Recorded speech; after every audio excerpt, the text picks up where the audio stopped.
Proses pertumbuhan tulang terdiri dari kartilago, fetus, bayi, dan tulang pipa.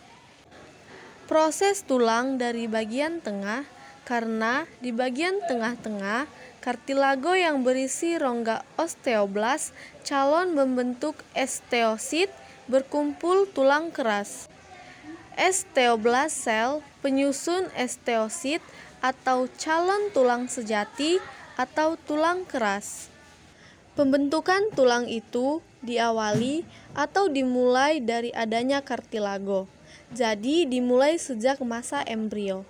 Embrio di fase embrio banyak sekali kartilago, di mana kartilago itu di bagian tengahnya itu ada seperti rongga.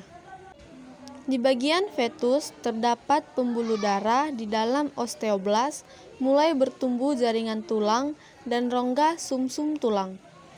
Kemudian sudah munculnya pembuluh darah di dalam osteoblas, terutama di bagian tengah. Karena letak osteoblas itu di bagian tengah, banyak pembuluh darah di osteoblas. Darah berfungsi sebagai pemberi nutrisi, makanan untuk pertumbuhan tulang. Karena apabila darah merah sudah masuk, maka mulailah tumbuh jaringan tulang dan rongga sumsum tulang. Kemudian perkembangan itu mengalami kelanjutan, yaitu di fase bayi, di mana pada fase bayi ini akan mengalami perubahan bentuk tulang dan pertumbuhan sekunder. Pertumbuhan sekunder artinya tulang mengalami pertambahan dan ukuran.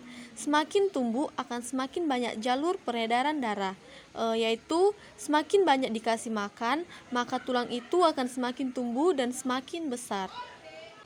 Kemudian di bagian tulang pipa ada 3 bagian. Yang pertama adalah epifisis yang letaknya di bagian tepi, diafisis letaknya di bagian tengah, dan metafisis terletak di antara epifisis dan diafisis. Pusat pertumbuhan tulang atau pembentukan tulang dimulai dari bagian tengah, kemudian ke arah tepi, osifikasi primer atau tengah, dan osifikasi sekunder atau tepi. Stikes Mitra Husada Medan inovatif, Stikes Mitra Husada Medan integritas, Stikes Mitra Husada Medan service excellence.